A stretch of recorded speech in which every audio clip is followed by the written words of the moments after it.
मायावती की भतीजी को ससुराल वालों ने पीटा, बोले तेरी बुआ के पास बहुत पैसा, फ्लैट और 50 लाख लेकर आ, पति समेत 7 पर एफआईआर।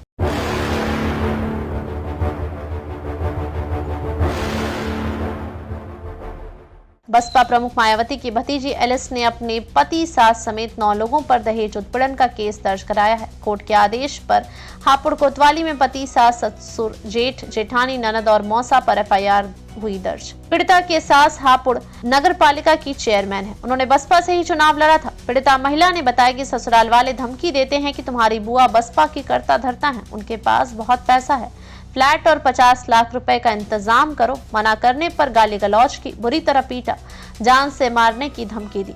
कहा कि अगर किसी को बताया तो अंजाम बुरा होगा, किसी को मुंह दिखाने लायक नहीं रहोगी। पूर्व सीएम की भतीजी ने यह भी कहा कि उसका पति नामर्द है। इस बात की जानकारी ससुराल के सभी लोगों को है। वैवाहिक जीवन बर्बाद हो गया है। मामले में केस दर्ज होने के बाद बसपा ने एलिस की सास, ससुर और पति को पार्टी से बाहर कर दिया है। हापुड़ के बसपा जिलाध्यक्ष ने लेटर जारी किया है। बसपा प्रमुख मायावती के परिवार में कुल 9 भाई बहन हैं। इनमें 6 भाई सिद्धार्थ, नरेश, सुभाष, टीटू, राजकुमार और आनंद कुमार और 3 बहनें सरस्वती, मायावती और एक अन्य शामिल हैं।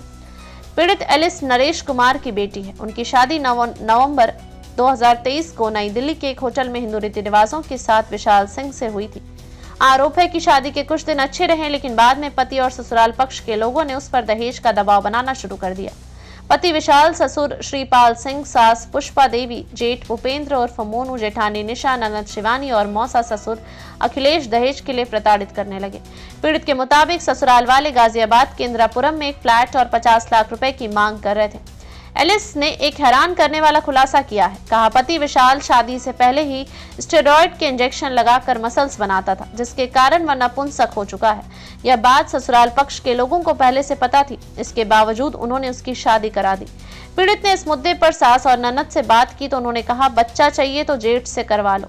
तहरीर में पीड़ित ने बताया, 17 फरवरी की रात ससुर श्रीपाल सिंह और जेठ भूपेंद्र और मोनू कमरे में जबरन घुसाए, बुरी तरह पीटा। पीड़ित ने किसी तरह कमरे से भागकर अपनी जान बचाई। ससुर और जेठ ने धमकी दी। कहा, अगर 50 लाख और फ्लैट नहीं दिलवाए तो तुझे और तेरे परिवार को कहीं मुंह दिखाने लायक नहीं छोड़ेंगे। अब तेरी बुआ मायावती का कोई जनाधार नहीं है, अब तू हमारा कुछ नहीं बिगाड़ सकती। पीड़ित ने 18 फरवरी को अपने माता पिता को बुलाकर थाने में शिकायत दी, लेकिन सास पुष्पा देवी के रसूख के चलते पुलिस ने कोई कार्रवाई नहीं की। 21 मार्च को पीड़ित ने एसपी हापुड़ को रजिस्टर्ड डाक से शिकायती पत्र भेजा, लेकिन वहां से भी कोई जवाब नहीं मिला।